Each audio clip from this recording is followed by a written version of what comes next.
नमस्कार दोस्तों, स्वागत है आप सबका मेरे इस YouTube चैनल सीवी खसिया पर। बहुत सारे क्वेश्चन है कि मार्केट क्या कर सकता है, बहुत सारी पॉसिबिलिटी भी है। सबको बहुत ही शॉर्ट टाइम में और डिटेल में लॉजिकली समझने की कोशिश रहेगी। पहले देख लेते हैं निफ्टी का वीकली चार्ट। वीकली चार्ट में अगर हम देखें तो ये सपोर्ट रेंज जो हमने मेंशन की थी जब यहाँ पे थर्ड का टॉप बना था, तब कि ये 23 to 38% की रेंज में निफ्टी जो है वो सपोर्ट ले सकता है। उस रेंज में निफ्टी ने 23,263 का लो लगाया है और वहाँ से बहुत ही बढ़िया कैंडल हमें एक देखने को मिला है। तो इसी पॉइंट से यहाँ पे सबको क्वेश्चन आ रहा है कि सपोर्ट रेंज में तो आ चुका है और बाउंस भी बहुत अच्छा खासा किया है, तो क्या यहाँ पे करेक्शन कंप्लीट हो चुका है या अभी भी ये नीचे आ सकता है। तो हम इस क्वेश्चन का आंसर कैसे दे सकते हैं? ऑब्वियस सी बात है, ये जो डिक्लाइन है उस डिक्लाइन में हमारे पास जो 5 टाइप्स की करेक्टिव पैटर्न्स है उसमें से एक पैटर्न हमें दिखना चाहिए। अगर एक पैटर्न उसमें से दिख जाता है, इस 5 में से एक, तो हम बोल सकते हैं कि यहाँ पे करेक्शन कंप्लीट हो चुका है। तो आइए समझने की कोशिश करते हैं डिक्लाइन को स्मॉलर टाइम फ्रेम में। ये आपके सामने निफ्टी का 1 आवर चार्ट है। 1 आवर चार्ट में हमने जहाँ तक समझा है उसको पहले ध्यान से समझिए। हमने बात की थी कि ये वेव ए है, उसके बाद करेक्टिव बी आएगा, कंसोलिडेट करेगा 50 to 61% की रेंज में, और उसके बाद वेव सी आएगा। लेकिन फ्रेंड्स, मार्केट को कुछ और ही मंजूर था। उसने यहाँ से फॉल जो है कंटिन्यूसली साइडवेज होके चालू रखा। ये वाला फॉल जो है जो यहाँ से आया है वो हम एक्सपेक्ट तो कर रहे थे, लेकिन एक बार ये बाउंस करे वेव सी का उसके बाद एक्सपेक्ट कर रहे थे। तो ज़्यादातर लोगों को लगता है कि ये फॉल हमने मिस कर दिया फ्रेंड्स, लेकिन आप प्रैक्टिकली देखेंगे तो ये फॉल जो है कोई वेव सी का फॉल लग ही नहीं रहा है। यहाँ पे रिट्रेसमेंट ही इतनी बार बड़े बड़े देखने को मिल रहा है कि प्रैक्टिकली ऑप्शन बाइंग में ये फॉल कैप्चर करना नेक्स्ट टू इम्पॉसिबल, राइट। यहाँ पे ऑप्शन बाइंग हो ही नहीं सकता। हाँ, कोई स्ट्रेटजी से आप कर सकते थे, तो वो स्ट्रेटजी तो हमने यहाँ पे भी शेयर की हुई थी, राइट। वहाँ पे हेजिंग के साथ ये किया जा सकता है। बाकी अगर आप ये बोले कि ये फॉल हमने मिस किया है, तो ऐसी कोई बात नहीं है, क्योंकि इसमें बड़े बड़े रिट्रेसमेंट ही ऐसे आए हैं कि ऑप्शन बाइंग में ये ट्रेड अगर पकड़ा भी होता, यहाँ पे बाई किया भी होता, तो यहाँ पे कुछ खास बेनिफिट नहीं मिला होता। अब उस बात को छोड़ देते हैं, क्योंकि हमें शॉर्ट टाइम में एकदम से यहाँ पे इस एनालिसिस को समझना है। तो जो छूट गया है उसको जाने देते हैं। हमने समझा था कि ये वेव ए है और ये एक इरेगुलर करेक्शन बन गया। यहाँ पे वेव बी की हमने रेंज निकाली थी। उस रेंज में हमने डायरेक्टली शॉर्ट का क्यों नहीं बोला? क्योंकि उस टाइम पे बैंक निफ्टी जो है थोड़ा सा हमारे लिए अलग बिहेव कर रहा था। अगर इसके ऊपर ये चला गया होता बैंक निफ्टी, तो डेफिनेटली मैंने शॉर्ट का बोल दिया होता। लेकिन क्योंकि यहाँ पे ये हाई को ब्रेक नहीं कर पाया, तो ये पैटर्न इनकम्प्लीट लग रही थी। अब यहाँ पे भी बैंक निफ्टी में देखे तो ये हाई को ब्रेक नहीं किया और फॉल जो है वो सी जैसा नहीं है। भले ही ये 5 वेव लग रहा है, लेकिन जस्ट लो के थोड़ा नीचे गया है और वहाँ से शार्प बाउंस भी आ गया है। तो अभी अगर आप देखें तो ये फॉल यहाँ से भी 3 वेव टाइप का लग रहा है, राइट। तो मतलब कि ये पैटर्न अभी भी इनकम्प्लीट जैसा ही दिख रहा है। लेकिन आज हम बैंक निफ्टी को नहीं, निफ्टी को देख रहे हैं। कन्फ्यूज़न था, इसलिए मैंने आपको बैंक निफ्टी समझाया। अब यहाँ पे इसको भी मान लेते हैं, राइट। इस इमेज पे आ जाते हैं। यहाँ पे ये ए और इसको इरेगुलर बी मान लेते हैं। तो वेव सी जो है उसके अंदर ये 1 2 3 4 और 5 करके इस रेंज में आना चाहिए, जो हमने पहले भी डिस्कस किया था। इस रेंज में से फॉल भी आया, लेकिन यहाँ से वापस ये रिवर्स कर गया, राइट। तो यहाँ से जो फॉल आया था, शार्प फॉल, तभी हमने डिस्कस किया था कि ये फॉल उतना शार्प है तो ये 3 के अंदर इंक्लूड होना चाहिए। तो हमने 3 को यहाँ पे शिफ्ट करके 4 के लिए रिट्रेसमेंट रेंज निकाली। अब देखिए फ्रेंड्स, यहाँ पे भी क्या हुआ, यहाँ पे भी हमने शॉर्ट का प्लान किया, लेकिन 2 बार स्टॉप लॉस हिट हुए। यहाँ से जो प्लान किया उसमें प्रॉफिट दिखा, फिर स्टॉप लॉस हिट हुआ। 38% के पास दोबारा हमने कोशिश की, लेकिन वहाँ पे भी स्टॉप लॉस हिट हुआ। मज़े की बात समझिए फ्रेंड्स, अभी इस रेंज में हम वेव 4 के बाद वेव 5 इस रेंज में एक्सपेक्ट कर रहे थे और वहाँ पे वेव सी कंप्लीट होके फिर ये करेक्शन कंप्लीट हो सकता है, ऐसा हमारा प्लान था। ध्यान से समझिए, अब ये 38% को ब्रेक कर चुका है। ये 1 2 3 और क्या अब ये 4 हो सकता है? तब तक हो सकता है जब तक ये इस पॉइंट को ओवरलैप ना कर दे, क्योंकि वेव 4 जो है 1 के टॉप को ओवरलैप नहीं कर सकता। तो जब तक इसको ओवरलैप नहीं कर देता तब तक 4 के लिए अभी भी वैलिड है। इसको स्मॉलर टाइम फ्रेम में देखेंगे ना फ्रेंड्स, तो ये 3 वेव टाइप का बाउंस ही अभी तक लग रहा है, राइट।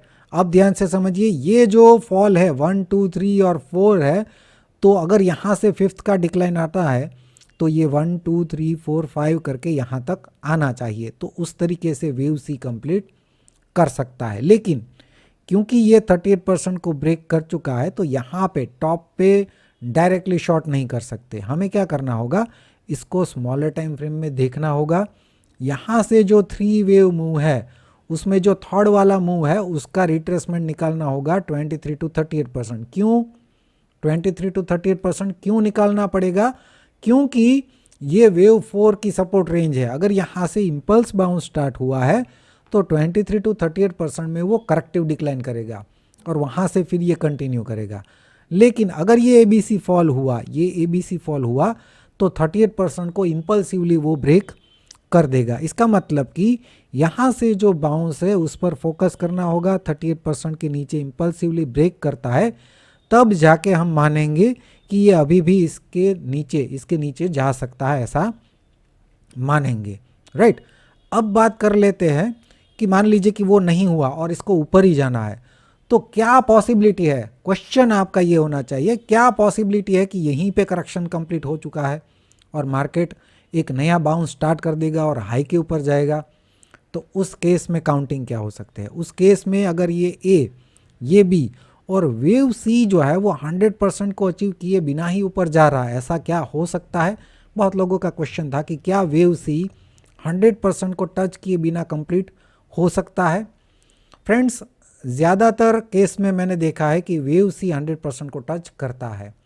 अब कुछ केस में, कुछ रेयर केस में ऐसा होता है कि वेव सी जो है 100% को ब्रेक नहीं कर पाता और वहीं से बाउंस कर जाता है। इस केस में पर्टिकुलरली मैं बात करूं तो ये फॉल काफ़ी शार्प है तो हम उसको 3 में इंक्लूड कर सकते हैं। लेकिन अब यहाँ से ही बाउंस कर रहा है तो ये लास्ट फॉल 3 वेव टाइप का रह जाएगा। तो 3 वेव टाइप का मूव तो ABC बोल सकते हैं ना हम उसको, ये ABC हो जाएगा। तो लास्ट वाला डिक्लाइन अगर ABC है तो यहाँ पे हो सकता है कि ये पहला वाला फॉल जो है, ध्यान से समझिए, वो A नहीं W है। फिर ये जो इरेगुलर करेक्शन है WXY वाला वो यहाँ पे B नहीं X है और ये वाला ABC जो है वो है Y। अब Y जो है वो ABC भी हो सकता है और Y के अंदर, जिन लोगों ने कोर्स किया है उनको पता है, Y के अंदर ज़रूरी नहीं है कि 100 to 123% की रेंज में आए ही। वेव Y जो है वो 3 वेव में होता है, इम्पल्स नहीं होता। वेव C इम्पल्स होता है और 100 to 123% की उसकी रेंज है। वेव Y का हमने कैलकुलेशन नहीं समझा है, वो 100 to 123% में आए ऐसा ज़रूरी बिल्कुल भी नहीं है।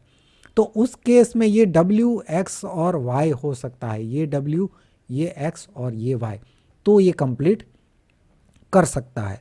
अब ध्यान से समझिए, तो अगर किसी के माइंड में ये भी आएगा कि अगर ये WXY बन सकता है तो ये भी हो सकता है कि ये 1 2 3 4 5 ये Y वेव का A वेव है, अभी जो बाउंस किया है वो वेव Y का B वेव है और वेव C जो है वेव Y का वो 1 2 3 4 5 करके यहाँ पे कंप्लीट हो सकता है। तो ये भी पॉसिबिलिटी बन जाती है। तो उस केस में क्या होगा, तो हमारे पास एक और सिनेरियो आ गया कि हम क्या कर सकते हैं, अगर ये Y का वेव A है तो हम कर सकते हैं इसका रिट्रेसमेंट। अगर ये वेव A है तो वेव B जो है वो उसका रिट्रेसमेंट रेंज क्या है 50 to 70%, तो हम इसका रेंज निकाल देते हैं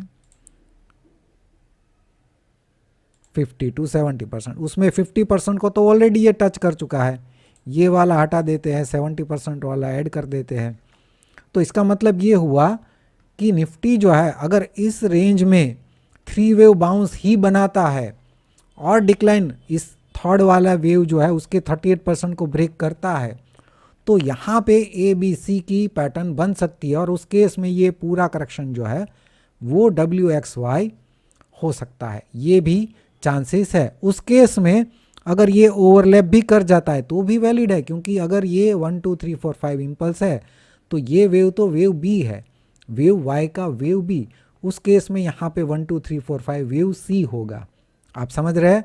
अब दोनों ही केस में हमारे पास पॉइंट यही बचा है कि ये जो बाउंस है उस बाउंस को ही हमें एनालाइज करना है, तभी वहाँ से कंक्लूजन निकलेगा। कंक्लूजन मीन्स कि ये वेव जो है, ये बाउंस जो है, क्या वो 3 वेव मूव होगा या वो 5 वेव मूव होगा, वही आगे का प्लान जो है वो डिसाइड करेगा, राइट। तो अब तक ये बाउंस जो है वो 3 वेव टाइप का लग रहा है, राइट, और उसको हम स्मॉलर टाइम फ्रेम में समझेंगे और उसका 23 to 38% भी निकालेंगे और वहीं से डिसाइड होगा कि आगे क्या हो सकता है। आई होप थोड़ा वीडियो लंबा हो गया है, लेकिन मैंने पूरी कोशिश की है समझाने की जो भी पॉसिबिलिटी मुझे दिख रही है, राइट।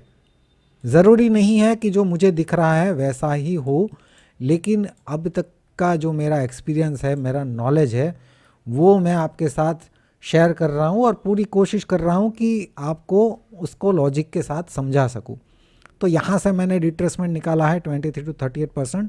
अब यही डिसाइड करेगा कि ये बाउंस जो है वो यहाँ पे कंप्लीट होके पूरा डिक्लाइन करेगा। अगर 3 वे हुआ तो उसके लिए 23,760 के नीचे निफ्टी डिक्लाइन करना होगा, तो ये पॉसिबिलिटी बनेगी। अगर मॉर्निंग में एक और हाई बन जाता है तो ये रिट्रेसमेंट थोड़ी शिफ्ट हो जाएगी। ओवरऑल जो है यहाँ से जो पैटर्न है उस पे ही हम फोकस करेंगे। जो भी होगा मैं लाइव मार्केट में भी कोशिश पूरी रहती है मेरी टेलीग्राम चैनल पे शेयर करने की, ज़्यादा से ज़्यादा मैं शॉर्ट वीडियो बना के भी शेयर करता हूँ, और अगर सिंपल है तो इमेज भी शेयर करके कोशिश करता हूँ कि जो मेरी सोच है वो आपके साथ मैं शेयर कर सकूँ। अगर मेरा कोशिश, मेरा प्रयास आपको अच्छा लगा है तो वीडियो को लाइक और शेयर ज़रूर कीजिए। वीडियो देखने के लिए आपका बहुत बहुत शुक्रिया, धन्यवाद।